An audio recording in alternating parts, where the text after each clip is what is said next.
ओम शांती. आज आपण आत्म्याविषयी थोडं चर्चा करू. आपल्याला असं जास्त माहिती आहे की आत्मा भ्रुकुटीमध्ये राहते, परमधाममधून आलेली आहे.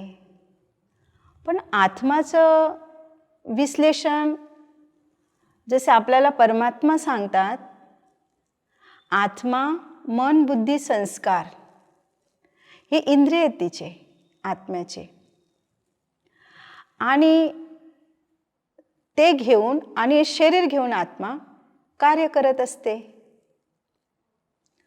पण आपण जेव्हा योग लावतो, परमात्म्याला आठवण करतो, मेडिटेशनला बसतो, जसं आपण पहिली स्टेप घेतो की मी आत्मा आहे, शरीर नाही, ही स्टेप आपण घेतो.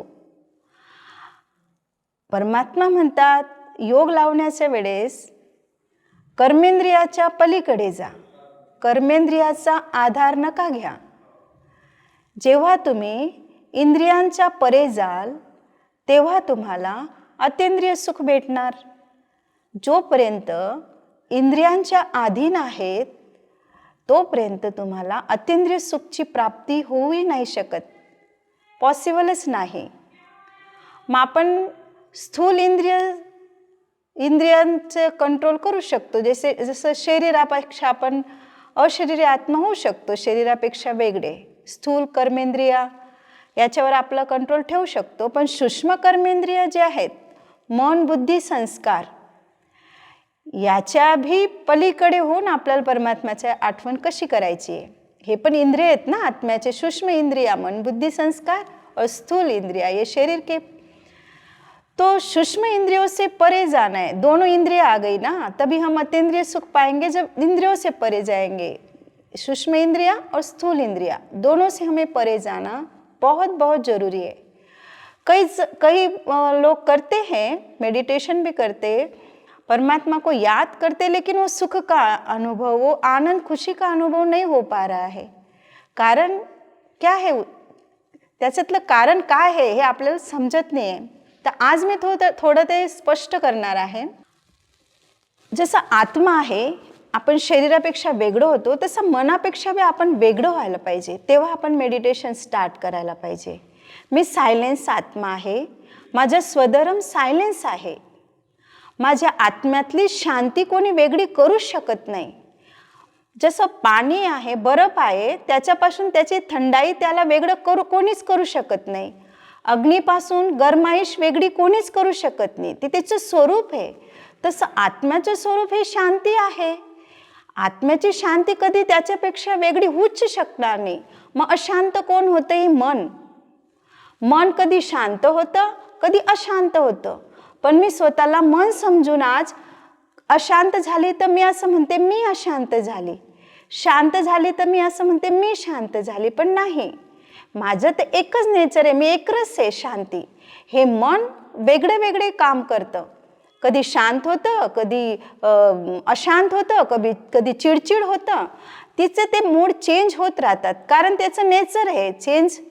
आणि आत्म्याचं नेचर हे चेंजलेस. आत्मा चेंजच होऊ शकत नाही, तिचे स्वधर्म. मग आपल्याला एकरस राहायचं आहे, एकरस आठवण करायची आहे, अचल अडोल राहायचं आहे, तर आपल्याला मनापेक्षा वेगळं होणं अति आवश्यक आहे.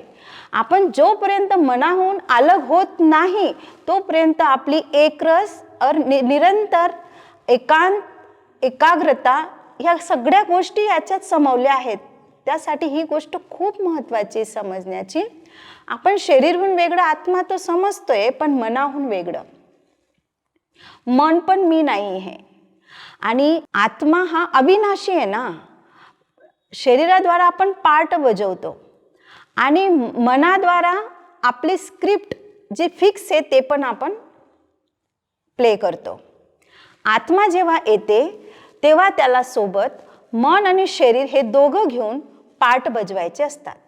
जसं ॲक्टर आहे ना, तो पार्ट बजावताना त्याला एक स्क्रिप्ट दिलेली असते, त्यानुसारच त्याला बोलवायचं असतं आणि त्याला जी ॲक्टिंग सांगितली असते त्यानुसारच त्याला करायचं असतं. त्याचं पलीकडे तो करूच शकणार नाही. जे डायरेक्टरने सांगितलंय, फिक्स स्क्रिप्ट लिहून दिली आहे, तेच वाक्य त्याच्या तोंडातून काढायला आहेत त्याला. आणि तशीच ॲक्टिंग पण त्याला करायची आहे फिक्स. तसं मी आत्मा जेव्हा या धर्तीवर येते ना, तेव्हा मला बी एक फिक्स स्क्रिप्ट दिली गेलेली आहे मनाला. त्यानुसारच माझं मन चालतं आणि शरीराला पण एक फिक्स पार्ट दिला गेलेला आहे. त्या पार्ट अनुसार हे शरीर कर्म करतं. असं मी 84 जन्म बिलकुल फिक्स स्क्रिप्ट. परमात्मा म्हणतात आत्म्यामध्ये 84 जन्म फिक्स रेकॉर्डेड आहे. 84 जन्म तिच्यात रेकॉर्ड आहेत. ते खाली आल्यावर धीरे धीरे प्ले होतात. प्रत्येक युगामध्ये जे भरलंय ते बाहेर येतं. जसं आपलं पेन ड्राईव्ह आहे, कॅसेट आहे, त्याच्यात जे भरलेलं आहे ते बाहेर ॲटोमॅटिक येतं. चेंज नाही होऊ शकत. जे भरलंय ते बाहेर येतं. तसं आत्म्यामध्ये 84 जन्माची रेकॉर्डिंग भरलेली आहे. आणि सतयुग आला की तिथे ते दैवी गुणांची रेकॉर्डिंग, सत्वप्रधान रेकॉर्डिंग बाहेर निघते मनाद्वारा आणि शरीरद्वारा. त्रेतायुग आलं की तिथली रेकॉर्डिंग बाहेर निघते. द्वापार युग आलं की ती रेकॉर्डिंग बाहेर निघते. कलयुग आलं की ती रेकॉर्डिंग बाहेर निघते. ते ॲटोमॅटिक फिक्सली ड्रामा आहे. पण हा संगमयुग जेव्हा येतो ना, तेव्हा भगवान मला जागृत करतात की हा पार्ट आणि ही स्क्रिप्ट तू नाही आहे. हे तुला दिलेले रोल आहेत आणि तू एक सोल आहे. सोल माना तू अमर आहे. हा रोल चेंज होत राहतो. तू चेंजलेस आहे. मन खालीवर होतं, मन तिच्या संकल्प चालवतं. तू संकल्पलेस आहे. तू संकल्प बी नाही करत. संकल्प करण्याचं काम मन करते. चित्र पाहण्याचं काम बुद्धी करतं आणि ॲक्ट करण्याचं काम शरीर करतं. तू फक्त साक्षी होऊन पाहणारी आहे. संगमयुगामध्ये भगवान म्हणतात फक्त तू मनाला साक्षी होऊन पहा. काय संकल्प चालतायत. तू सायलेन्स आहे कायम. तुझी शांती तुझ्यापासून दूर होऊच शकणार नाही. शांती तुझं नेचर आहे. तू शरीराला मी म्हणते म्हणून आज दुखी, अशांत, चिडचिड, क्रोध ह्या गोष्टी तुझ्यात येत आहेत. किंवा मनाला मी म्हणते म्हणून आज मी मूड ऑफ होऊन गेलं. मन मूड ऑफ झालं तर मी मूड ऑफ होऊन गेली. मन दुखी झालं तर मी दुखी होऊन गेली. मन नाराज झालं तर मी नाराज होऊन गेली. हा शब्द यूज करते. पण तू मन नाही आहे. ते वेगळं आहे तुझ्यापेक्षा आणि शरीर पण तू नाही आहे. हे तुला यूज करण्यासाठी, इथं पाठ बजावण्यासाठी भेटलेले फिक्स आहे बिलकुल. हे लक्षात ठेवायचं. आणि कायम मी एकरस कशी राहू शकते. पहा जीवनामध्ये किती प्रॉब्लेम्स येतात. आता तर कसा काळ चालू आहे.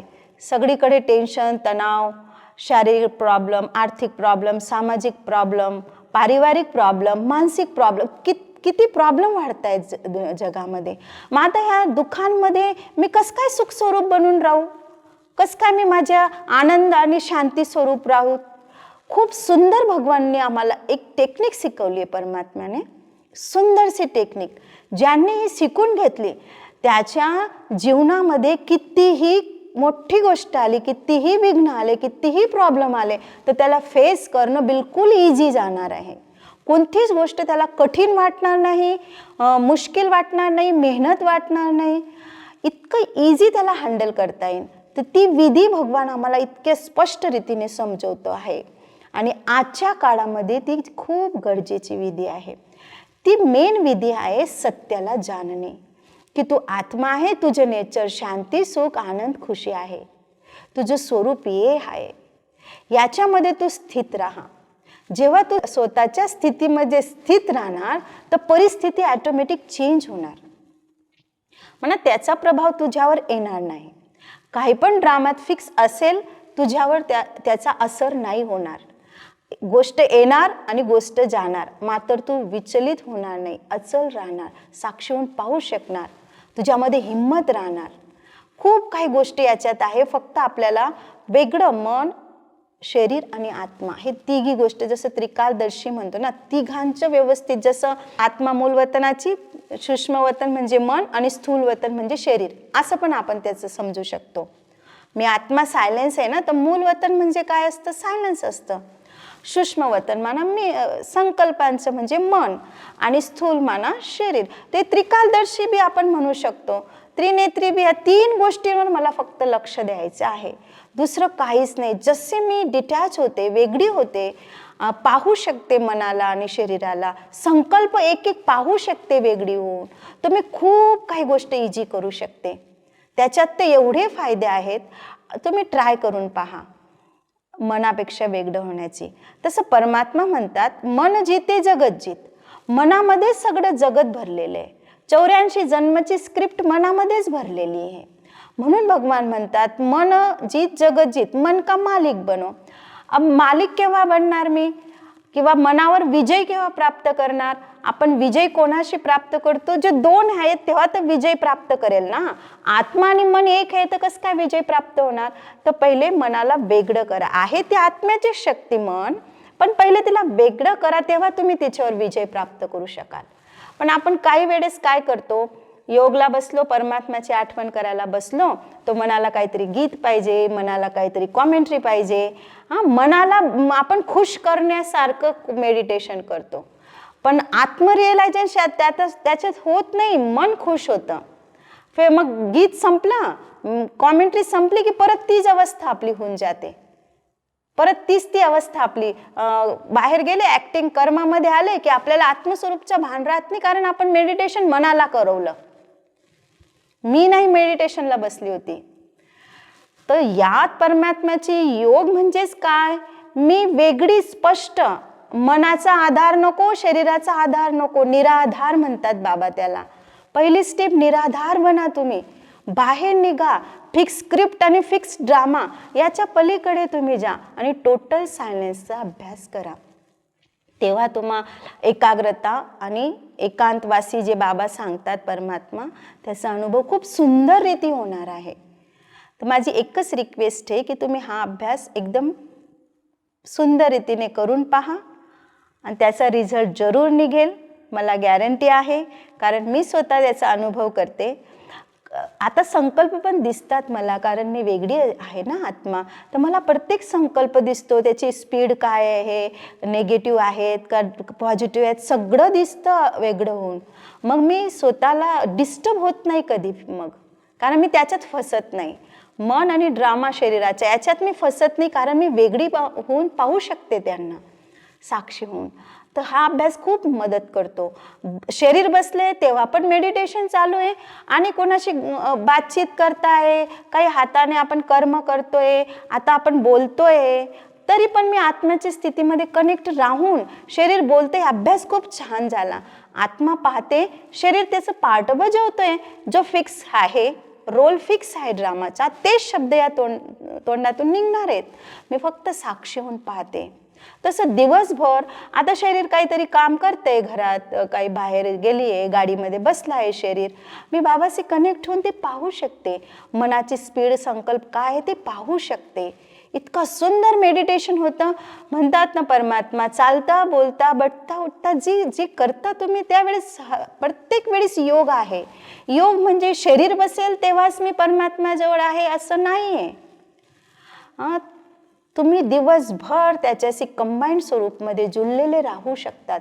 त्यांची तुम्हाला खूप मदत भेटेल. पण तुम्ही जर अधीन आहेत कर्मेंद्रियाचा, तर त्याचा अधिकार तुम्ही प्राप्त करू नाही शकत. पहिले अधीनता सोडावी लागेल. मनाची अधीनता घ्या की शरीराची अधीनता घ्या, ती सोडावी लागेल, तेव्हा तुम्ही त्याचे अधिकार घेऊ शकतात. परमात्म्यापासून सगळा अधिकार प्राप्त तुम्हाला होऊ शकतो. याच्यात तर खूप डीपमध्ये जाण्याची गोष्ट आहे. नंतर आपण कधी पाहू, विषय भेटला तर, टाइम भेटला तर याच्यावर अजून चर्चा करू. ठीक आहे. ओम शांती.